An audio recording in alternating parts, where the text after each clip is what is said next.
Recorded live from the mats of Radical MMA in New York City. The Martial Culture Podcast. Your source for in-depth combat sports and martial arts insights with Coach Rene and Matt Peters. Ring the bell and let's get it on. I held my breath for that 10 seconds, and it was harder than it should be. Welcome back. Don't hold your breath. Don't. I was scared I was going to breathe heavy. Our listeners are holding our breath for our episode. Oh. Let old acquaintance be, blah, blah, blah. Happy New Year. We were all out for the holidays and a little bit sick and stuff, and now we're back. We're back. But we missed some big fights, so there was... I don't remember any of that shit. I'm looking forward. Yeah, please highlight. Okay, what happened. What happened? So, Amanda Nunes beat the crap out of Jermaine Durandamy, which I think anybody could have said. Surprised? But it was actually a lot closer, and I don't know if you saw it, but Jermaine almost caught Amanda in a triangle at one point. So obviously she's working to be more well-rounded. And, it was like a massive... I'm working to be more round. Yeah, me too. I'm on that round plan. We're punning today. That makes it awesome. Nothing like a good pun. And then on the same card, there was the Volkanovski versus Holloway, which was a huge upset. And then there was Colby Covington versus Kamaru Usman, which I don't think anybody thought was an upset. Mm-hmm. But there was two very intense fights. Two very intense fights, and a really great way to kind of end off the year. Of course, Frank Edgar fought in the lower level fights afterwards, but I think that's the highlight of the 2009 show. I think, it's funny. I slept on Volkanovski. I always thought he was good, but I didn't think he was like, wow. And then he really came in with a great strategy and just kicked the crap out of Holloway's legs. And I think Holloway thought he was kind of winning the fight because he looked very surprised he lost. But obviously, if you look at the scores, the amount of damage that Volkanovski did Holloway was fought a lot this year, didn't he? He did. He fought. And he fought up a weight class, too. Yeah. And I don't think that was so smart, It's one of those fighter things that you think you're invincible, take damage. But, I think he took damage in the Poirier fight.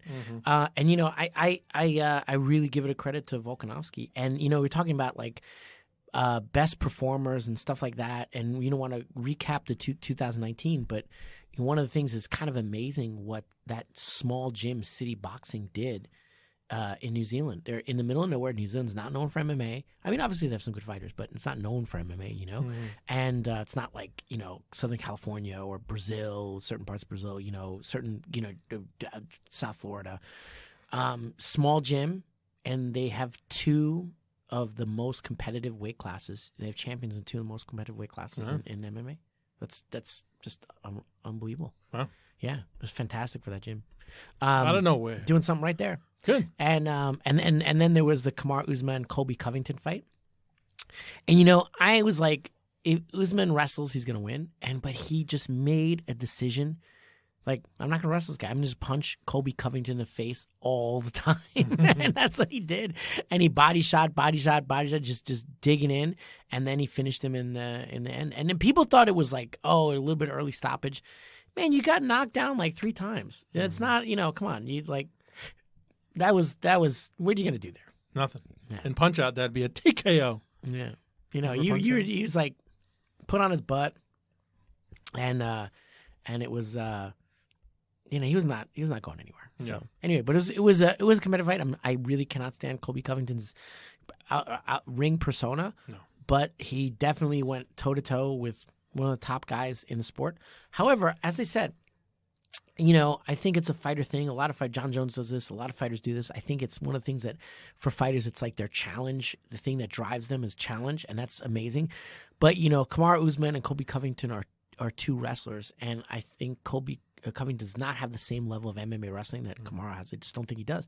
But Kamaru has made a specific choice, not tactical, emotional, a specific choice to fight him only in striking. And, he could have lost the fight because of that.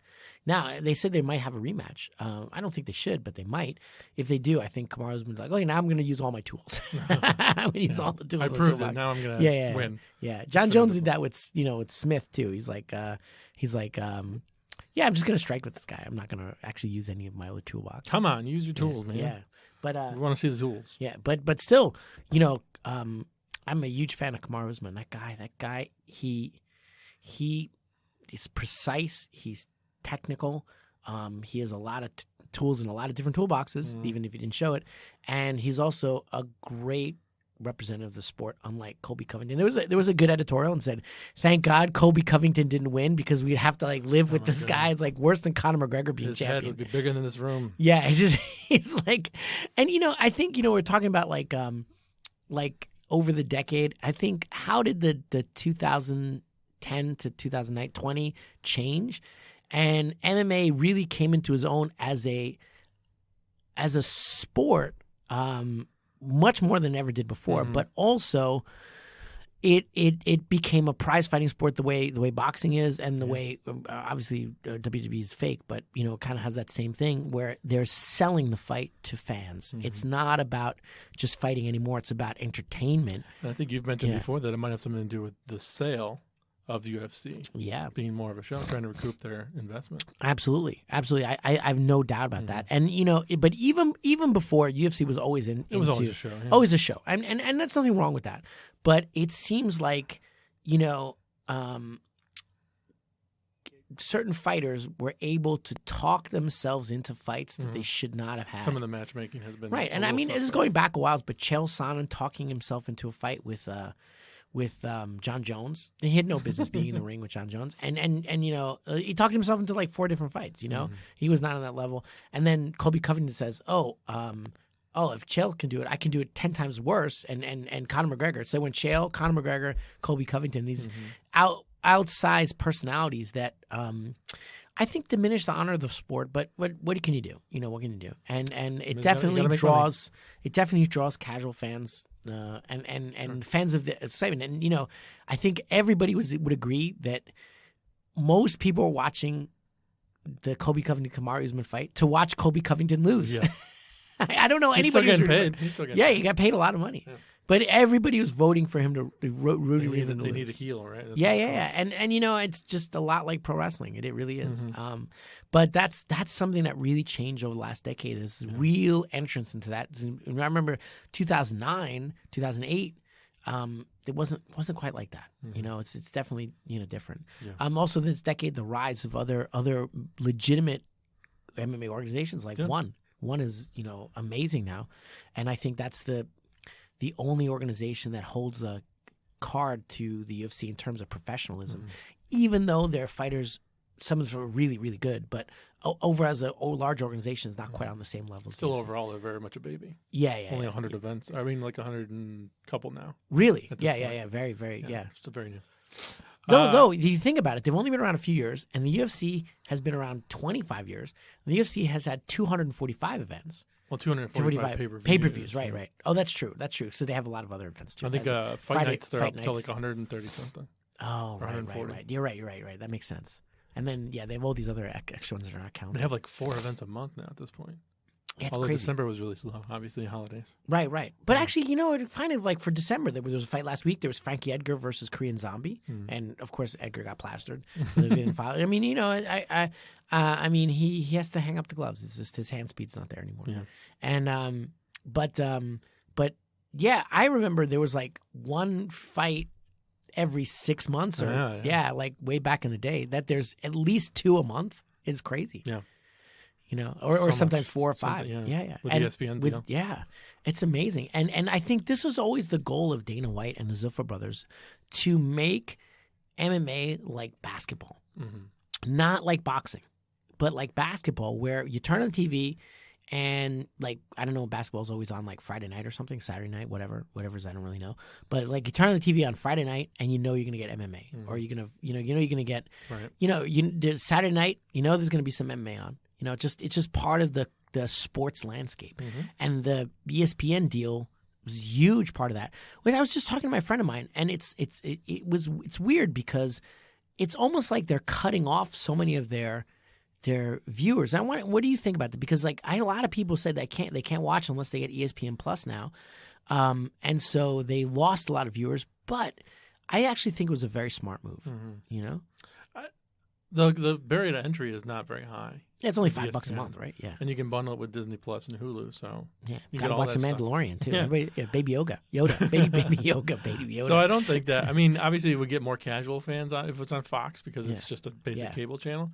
But they allow more freedom with the ESPN deal, and I think that you're going to get the same amount of fans. They're going to follow for $10 or $5. It's $5. Yeah, it's $5, right? Yeah. It's $5. Yeah, because I got it. It's $5. It's $60 a year. Yeah, 60 something a year. I think the investment. Yeah, but then you still got to pay for the pay per view. Yeah. So it's like, and actually the pay per view is a You get little a more discount? expensive. I don't think It's actually the same amount of money. I paid for it the other day. I love a PlayStation. You get a 10% discount. Oh, if you do your it through PlayStation Plus, PlayStation. yeah. Oh, interesting. It's not a big discount. Yeah, Whatever. $6. Just watch it on the internet. I watch it on Twitter. Yeah. But no, I mean, it's interesting because I was saying it's like, okay, it's like more cordoned off. But again, it feels like when I go to ESPN Plus, it's like football, baseball, basketball, whatever, blah, blah, blah, MMA. Mm-hmm. So So it's like, yes, you've made it as a legit sport. And the other thing is, it's funny that, I don't remember serious media covering MMA as part of their sports page coverage. And now they do. Yeah. I mean, it's like, I wouldn't say the New York Times covers MMA. I don't know, but I'm sure they do. yeah, I mean, they like a variety piece here and there, but I mean, I see a lot. Like if there's a big fight over the weekend, it's right. It's part of the box. Right. Scores, It's like right in there with everything else. It's that was not true 10 years ago. The only publicity you got in 2008 was if something bad happened. It became legal in New York State this decade. Yeah, That was a big deal. yeah, man, that was a huge deal. It changed everything. Not for the better either. No, because it's like now I'll tell you, because now if you unless you're the UFC or like a really big promotion, you can't afford to do pro events in New York. You only do amateur. So it's like a lot of the amateur MMA shows are like they don't run into pro. So that's one of the reasons why we compete in Massachusetts is because you have a route from amateur to pro with the same team of promoters and people who know you and jerseys like that. You can go amateur and you go to pro, but there's no real road to pro because the only pro groups in New York are the really high level ones that UFC can afford to pay the insurance and all the paperwork that goes with it. And at the lower level, the amateur level, I see a lot of promoters. Well, they are running shows, but they're running shows with people who very often should not be in the ring. And because it's all about money. So it's like a money grab, And so it's legal, but when it wasn't legal, the people who ran the shows, or it was like, I wouldn't say it wasn't legal, but it was in this gray zone, they were very careful who they put in because they're like, oh, well, if we do something wrong, this could be illegal trouble. And also, it was more real martial artists who dedicated their time. Hopefully. So it's weird. New York's a weird place for MMA now since the legalization, and I would not say it went in a better direction. But hopefully, I guess I'm glad it was legalized. It's definitely a good thing. But they have to maybe tweak the rules a little bit more. Yeah, they'll figure it out. Yeah.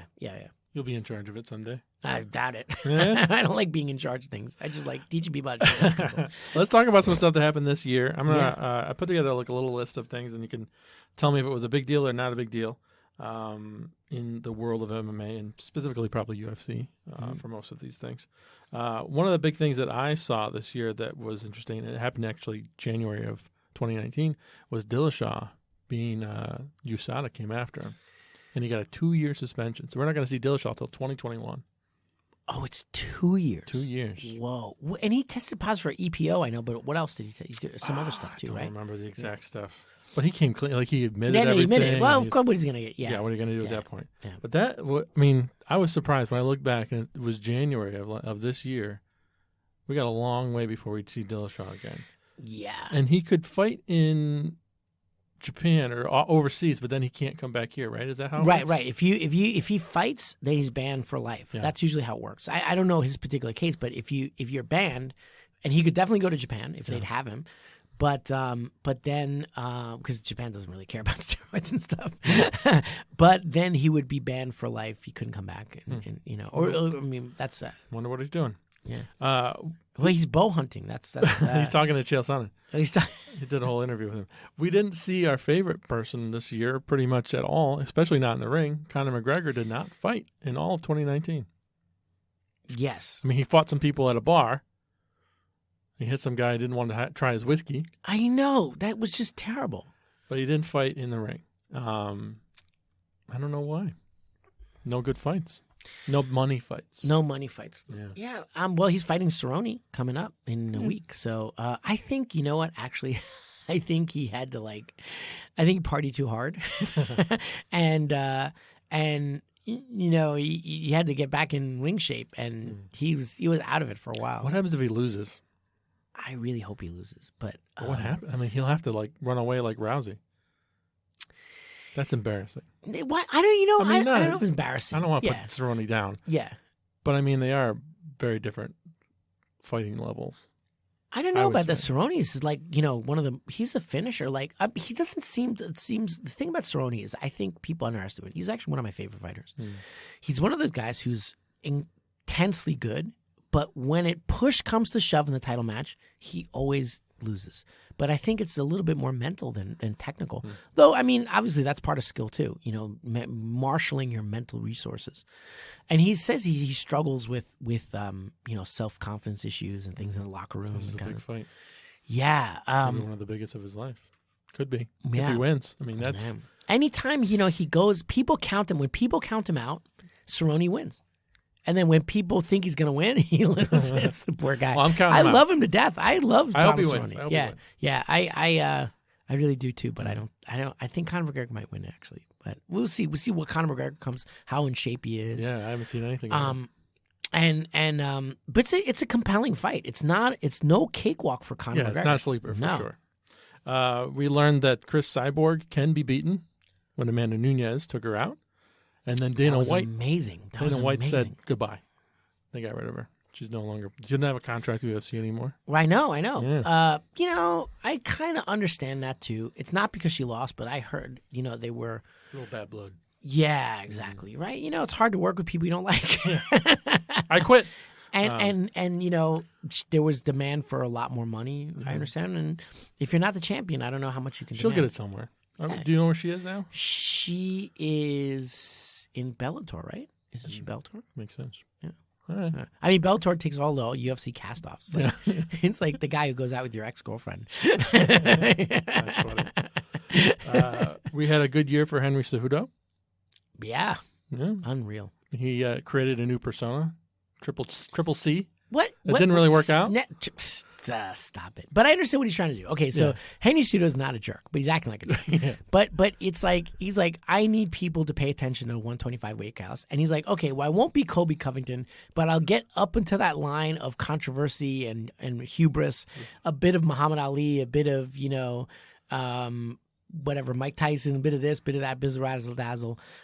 It's unfortunate, but I understand what he's trying to do because some people don't feel that the 125 weight class is that exciting, which to me is bizarre because it's like the most interesting, the most technical weight class you've seen.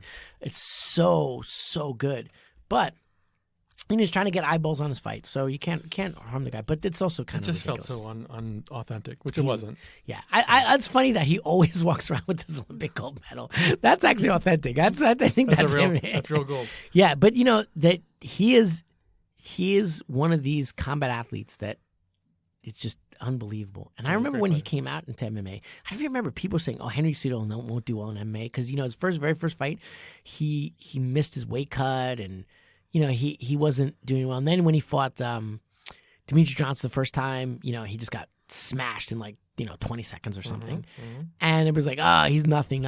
And the level of work ethic from that guy to transform himself into a MMA monster. Yeah. Just unreal. That's why I can't take Triple C seriously. Just because he's such a worker.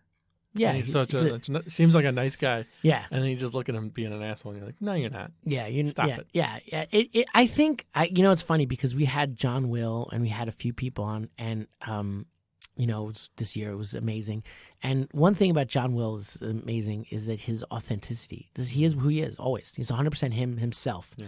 And recently, there was a promotion, Draculino was a very famous jiu-jitsu black belt, and he was telling all the black belts, he's like, guys, I hate guys who are one place and a different person in another place. He's like, be authentic, like you don't have to be, unsubmittable. You don't have to do this, but be authentic. Don't be an asshole to the white belts and a cool guy to the high ranks. He's like, be yourself. And Cejudo's not being himself. He's not authentic. You're right.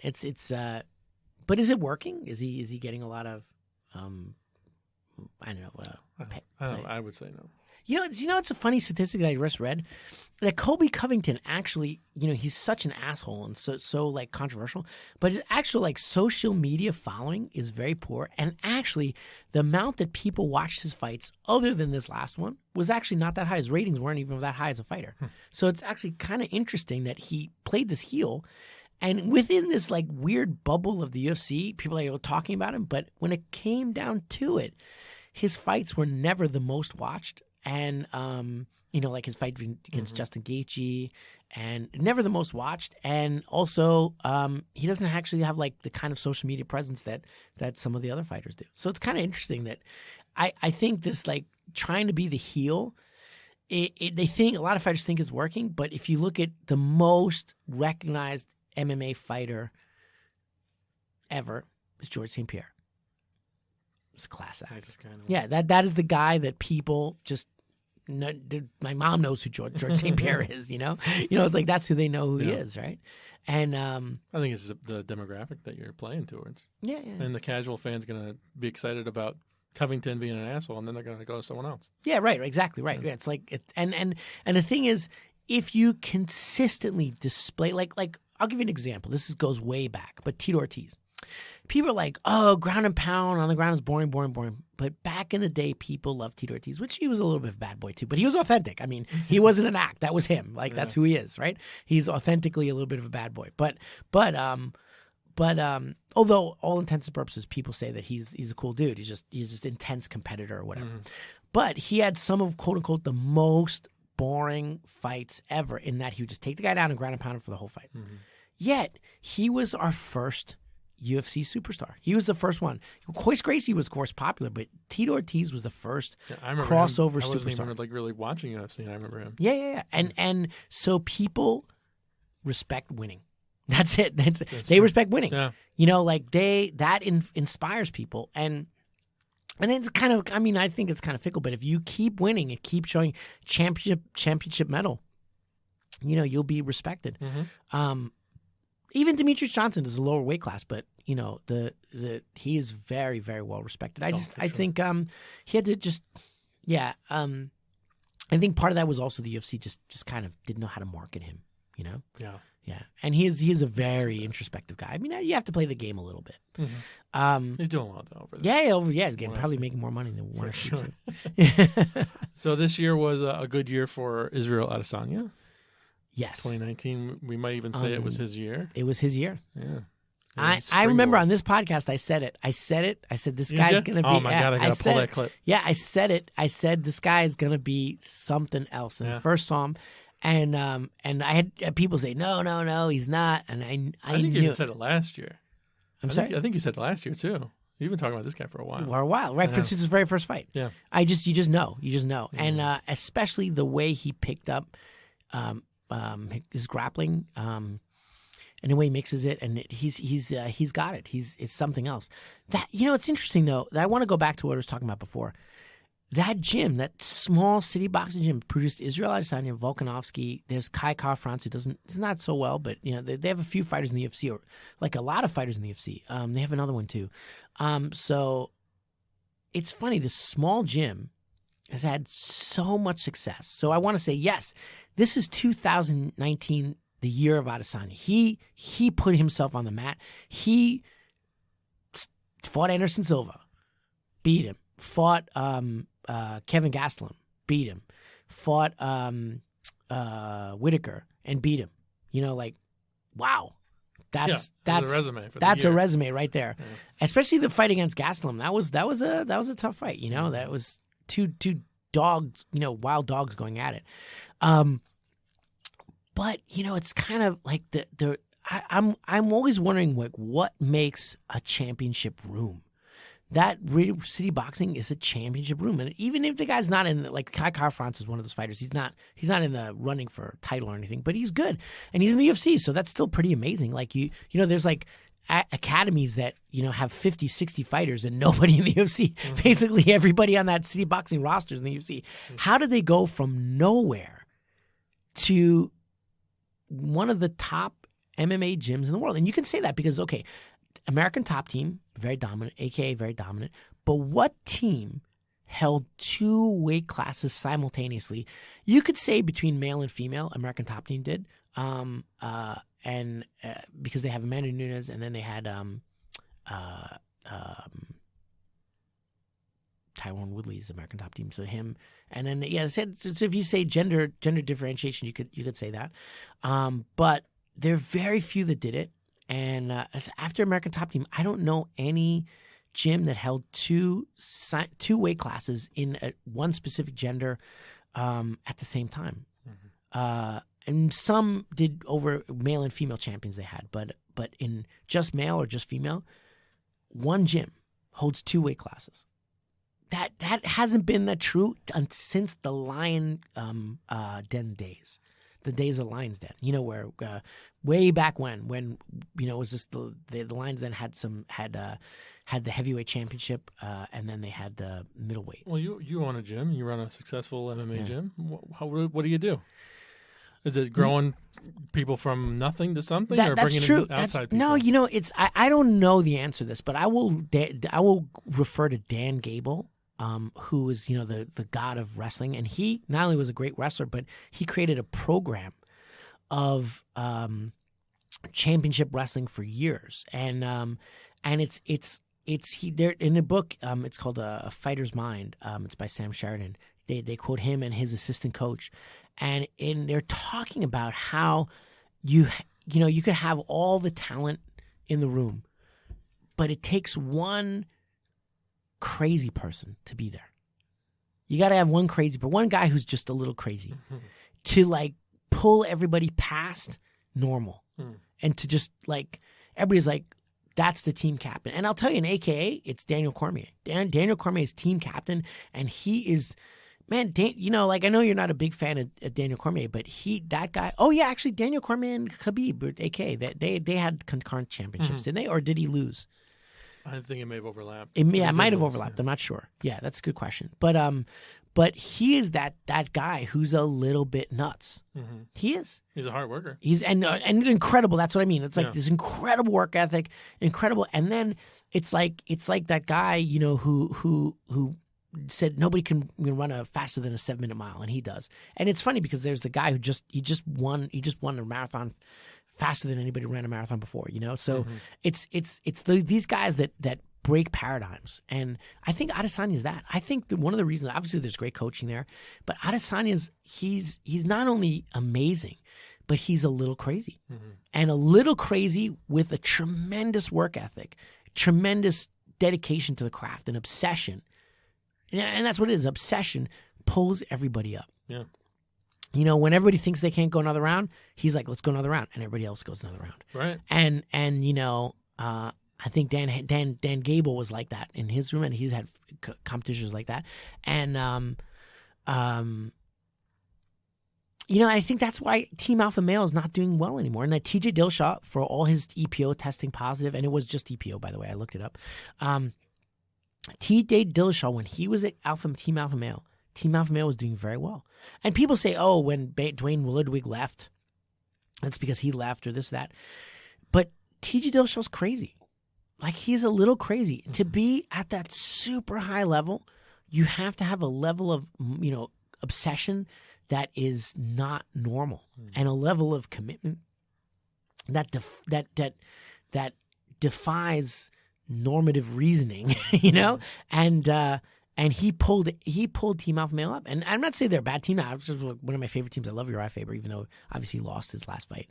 But they're not doing as well as they used to. And you could also talk about some internal problems. But then, how much of it is like, success breeds success, right? So when things go wrong, a lot of things go wrong. Mm-hmm. When things go right, a lot of things go right. Snowballs either Yeah, way. it's exactly right. So what starts what? When you have an amazing guy on the mat and everything working right, sometimes the little problems don't become bigger problems. Mm-hmm. So, yeah, it's interesting. I don't know the answer. I really don't know, but it's something that puzzled me, and I'm like, wow, this gym is something else.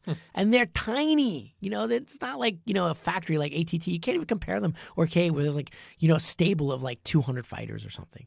You can't compare them. A little dose of Adesanya. Yeah. A little dose of Adesanya. Put that on a T-shirt. Masvidal had a big year.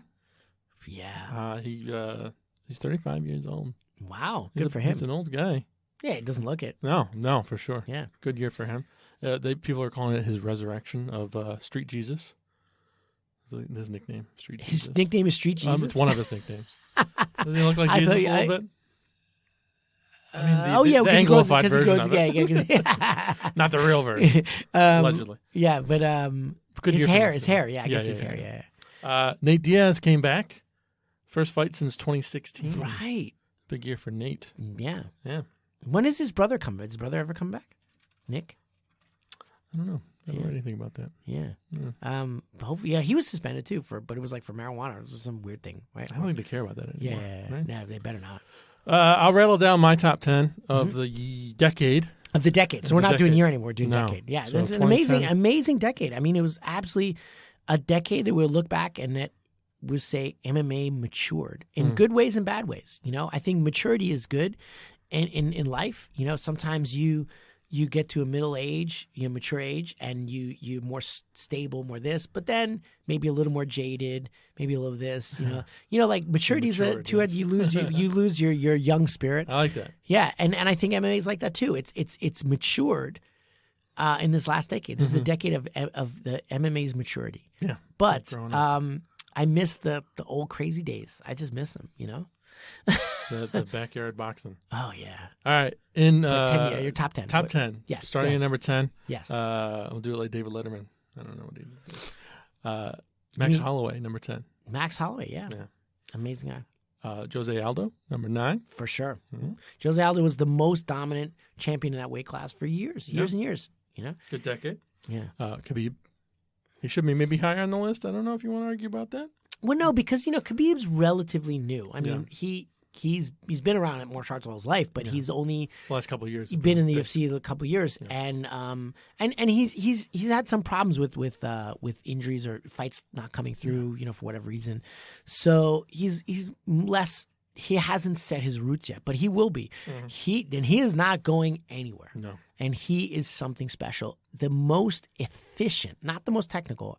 Obviously, he's very technical, but he is one of the most efficient wrestlers and people who impose body control on another human being I've ever seen. He's definitely not taking his. I mean, you never know for sure, but he doesn't look like he's taking starts. And everybody who trains with him says he doesn't feel strong. He just feels correct. They said it's like Poirier said that after the fight. He's like, he didn't feel strong, but I just couldn't fight him. He's like, but he didn't feel strong. That's technique. That's efficiency. He was always where he needed to be, and his fight IQ is very high in terms of grappling. His fight IQ is very high. Just has to work on his striking a little bit. That Bear thought he was pretty weak too. I know the bear. Did you see the bear was rooting for him in the stands? He's good at jumping off the top of the cage. I know. I have a T-shirt with that jump. Yeah, that's beautiful. Ronda Rousey, not in the UFC obviously anymore, but she was pivotal in the creation of the women's division. Yeah. Period. Yeah. Absolutely. So we got to give her props. And again, she turned into this heel, but I think, and it's she's an amazing person. I remember her in the Olympics, and when it was she was in judo, and she's again a little crazy special person, but in a good way, But and her mom too, amazing. Professor DeMars is an amazing judo fighter. They both have that kind of like insane obsession to their craft. But she got mixed up with a coach that tanked her career, and I think also told her to go in that direction of like trash talking. Obviously, that's her personality too. It's actually with Ronda Rousey, she's authentically abrasive. Like she is not. I mean, this is true. I'm not taking any sides on this point, but I know in the judo world, people are very polarized on her, and there are people who I remember when she was fighting who were willing from the judo world, willing to coach her opponents on how to beat her because they hated her so much. Oh my God. It really, she's a person who speaks her mind, and a lot of her abrasiveness is not an act, but there's an act too, and it went a little too far. She was and it had Travis Brown in her ear too. He was kind of a. Well, they're married now, right? Bat. Yeah. All right, next. But I with her, the thing I put the most on is her terrible coach. It's funny because there's a guy in the UFC right now who's doing well, but he did not coach her properly. Mm-hmm. He did not, and that's a fact. And he ruined her. She was already champion before he got to her, and then he took a champion and dismantled her. Well, at least she's got the bank now. She's making money.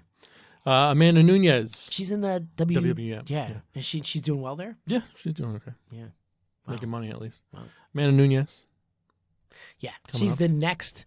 I mean, we thought Cyborg was going to be the star after Ronda Rousey, but it was Nunes. Yeah. And the most dominant female fighter to have ever lived at this point.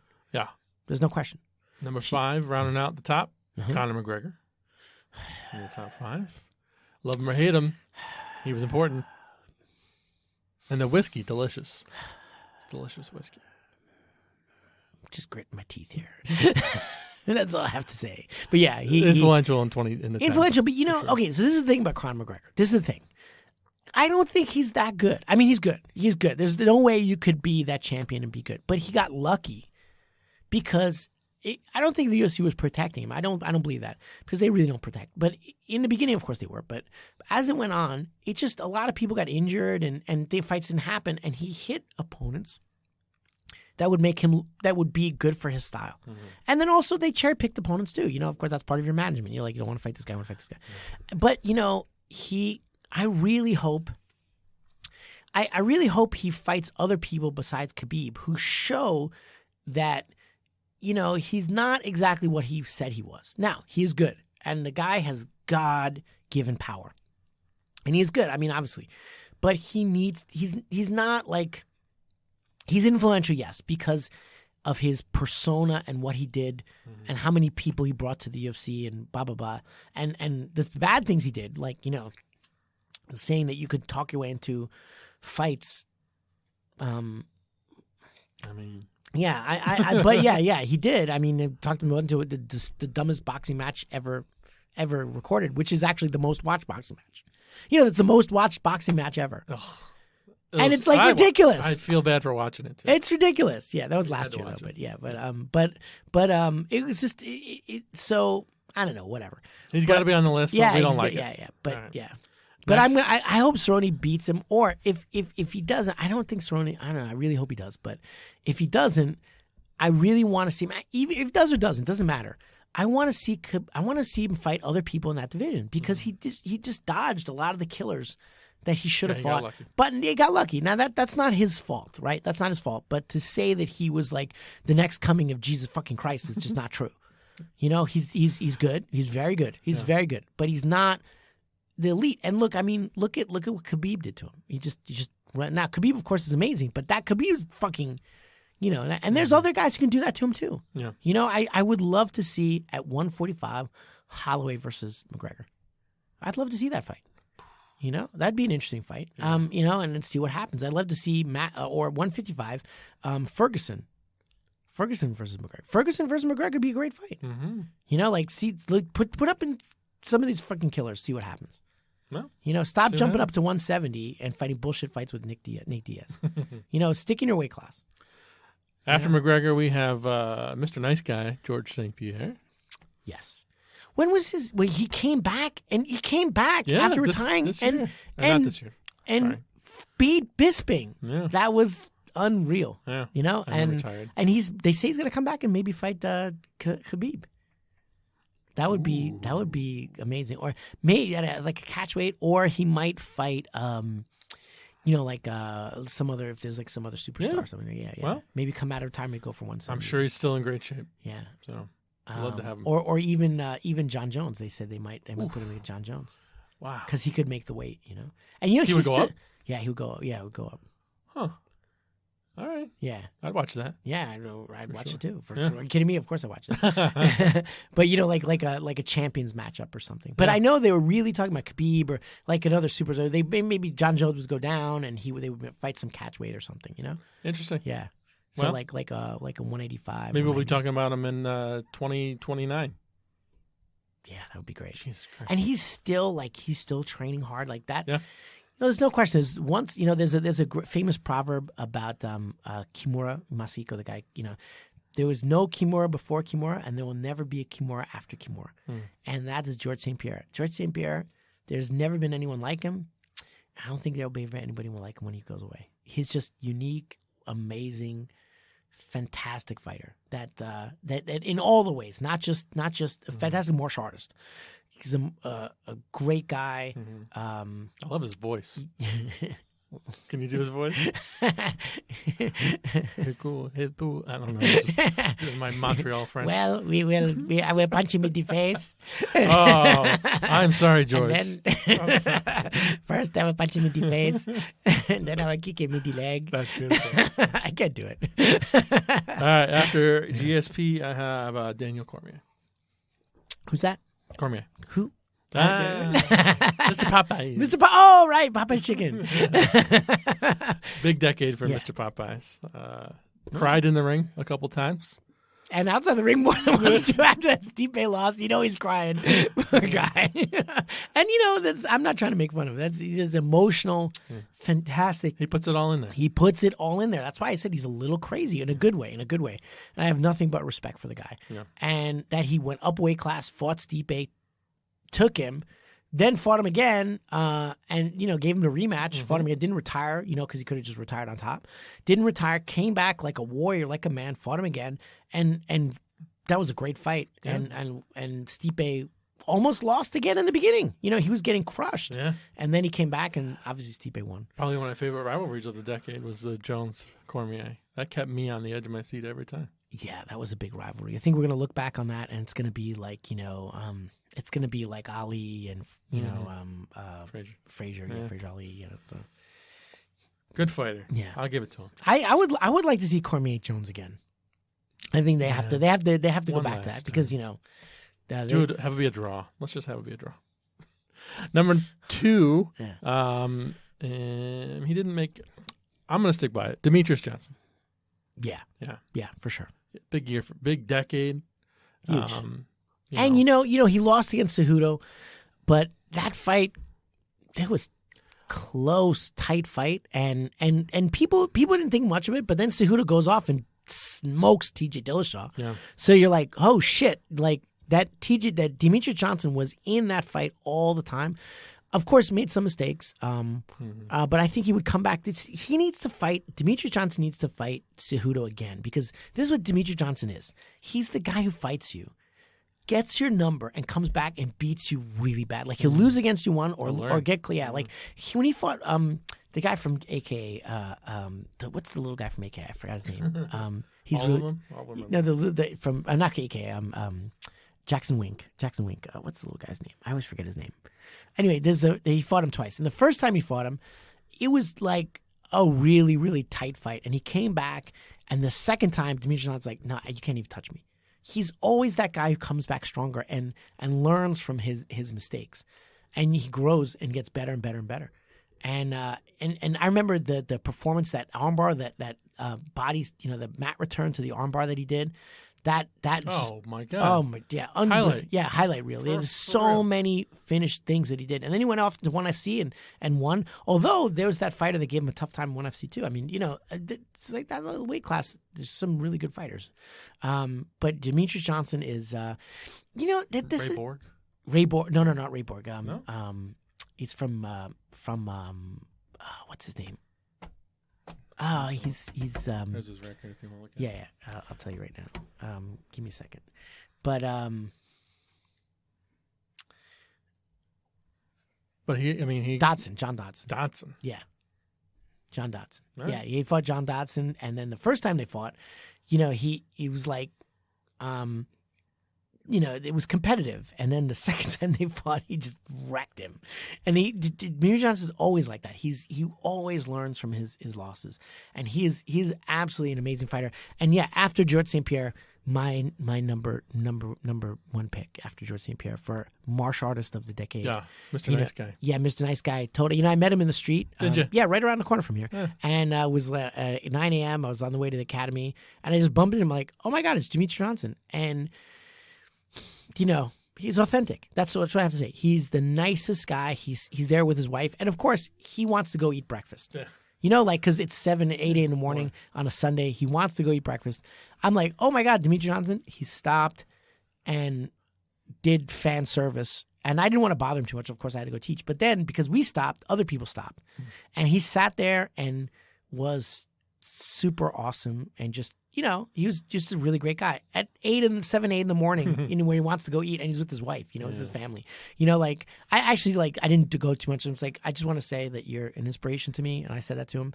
I was with my wife, and he's like, oh, thank you very much. And then we have a mutual friend, Andy, just mentioned that. And then that was it. And then I walked away, but it's just a very positive moment. He's a very positive, authentic person. Good. And great guy. That. And of course, phenomenal martial artist. Phenomenal martial artist. But in the Cejudo fight, he did make some mistakes. It was a fact. So he has to, and I think he knows that. He has to work on him and come back. Yeah. Wrapping out the top 10 list, no surprise to anybody that ever listens to this podcast, I picked John Jones to be my number one. Yeah. I can't really argue with that, because although his legacy is tainted by a lot of controversy, he is the most naturally brilliant fighter I've ever seen. Naturally brilliant. I mean, they're trained fighters. Like Demetrius Johnson's a trained fighter.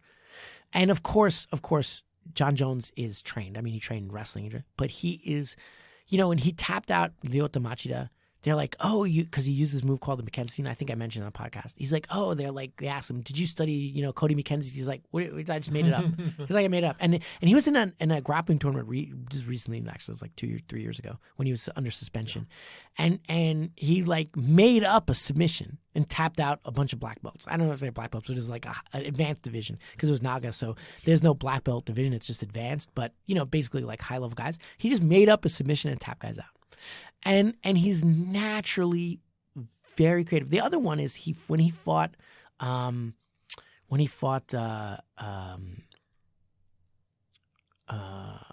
his name, the Brazilian guy, from way back when in the UFC, Vitor Belfort. When he fought Vitor Belfort, what is one submission you almost never see in sport jiu-jitsu or in MMA, or is the Americana lock? Because it's like the first submission, it's basic. It's what we call a opportunistic submission. The guy has to kind of give it to you and be stupid. It's very rare that you take an Americana and you get it, unless the guy's stupid. And Vitor Belfort's not stupid. And John Jones Americana'd him. I cannot remember the last time I saw an Americana in the UFC, because it's like you have to be stupid to give it. But it's not that Vitor Belfort's stupid. It's just John Jones is so good and so he knew how to be where he needed to be, and he Americana'd him. Yeah. And he broke him down and Americana'd him. He's just a phenomenal fighter and a douchebag, but phenomenal fighter. It's true. He's growing. He's learning. He's whatever. He's maturing. Yeah, he's totally not authentic. He's not mature at all. He's smoking crack on the side. Poor John Jones. Yeah. John Jones gonna bump into somebody. He's like, I heard that podcast you were doing. Right. He's not gonna act like Demetrius Johnson. Yeah, not at all. All right, we're running out of time, but I want to go over the top couple episodes that we had for the year. Thanks to everybody for listening. Yeah. And this is the year of our real growth. We started in 2018. But 19 was where we hit our stride. We were here, and you guys were here for it. So thank you. Our number 5 most listened to episode this year was Bleeding Out with Thomas Ept. So it was a very popular episode. Yeah, I love that episode. Yeah. Number 4, we talked about UFC 235. And you guys enjoyed hearing us talk about it. Yeah. And then number 3, UFC 236. So we're on a roll there. And then number 2 was the episode with Barry Eisler. Yes. That was an amazing episode. Yeah, it was awesome. We got to have Barry on again. He's going to come out with another book soon, I'm sure. And you're in it, right? No, yeah, that's the one that already came out. Leave Me Alone. Yeah, I read it. I was like, wow. I was in the hospital, because I got a little injured, and I'm reading a book, and I'm just like, oh, this is just like making me happy. I was showing the doctor, like, it is me in the book. Did you sign it for him? No, I didn't. Okay. Number 1 was Warrior in the Garden with Nobuo Yagai. Nobuo Yagai. I apologize. But Nobuo Yagai. No, yeah, you Sensei. got it. It's okay. Try again. Nobuo Yagai. Right. Sensei. Yes. There you go. Yes. That was a great episode too. That was back at the beginning of the year. Yeah, that was, and he's an amazing martial artist who bridges the traditional world and the modern world. That was the name of his book, right? Warrior in the Garden. Yeah, and he has all these wisdom from seeing martial arts from so many different perspectives, and he's just he's an amazing martial artist, and we were honored to have him on. But we had so many great guests here too. You know who's going to be upset about not being on this list? Who? York. Yes, York. He's probably number 7 or something. Better luck next year. But it was a great year. Great year. And great. Had a lot of fun doing it with you. I had a tremendous time. This is like the highlight of my week, coming here and talking to you. Yeah. And just connecting with my listeners. And I want to say thank you, because it's I have a lot of things to say about martial arts and MMA, and it's nice to know that people are actually listening and think about what I have to say. And I'm not saying you have to agree with me, but that we can have this dialogue and this conversation. And I've got a lot of feedback from listeners about questions, what we did here, things like that. So I think starting next week, we'll go back to listener questions. I've had so many, and I absolutely love the feedback we're getting through the Facebook and the Instagram pages. And feel free to send me any questions you have about the topics. I know I have a whole list of stuff that came through. And just also my students, some call me up and say, hey, I listened to this. What about this? And it becomes a springboard to explore martial arts and explore what we think about it. And, there's no culture in the world that does not have some sort of martial tradition, whether it's Native America, Amazons, the West, ancient Greeks, of course, Asia, India, Africa. Every culture we have a tie to our martial traditions, and it's something also. Next to soccer, martial arts are the most practiced art. And if you actually put all the martial arts practice together, I wouldn't be surprised if there's actually more practitioners than soccer. And soccer is like huge. Yeah. And there's a very famous martial artist. His name is Nakai Yuki, and he fought Rickson Gracie. But his motto is martial arts communication, and he says that there's a wonderful way that we all can understand fighting, but it's also a way that we can communicate that bridges cultures and gets deeper to our humanity. And we kind of think of martial arts as very barbaric or something like that, but there is a way that I think this is one reason why the UFC is so popular wherever it goes. It's universal. It's something that everybody can look at and understand. And of course, there are techniques that they don't understand, but combat is combat, and it's something that we can see it. And if we can take, like martial arts is supposed to take that thing that is violent and that we don't like, but transform it into something inspirational and used as growth. That is a powerful thing, and I always want to get towards that paradigm, and have that discussion with people. And through this podcast, especially this year, we've had so many great guys, especially Dennis Ash and Maya Soderholm, and just so many Yorick, so many people on this boat to deepen the conversation. And you, of course, yourself as a fan of martial arts, but as a person who's very into MMA from that side.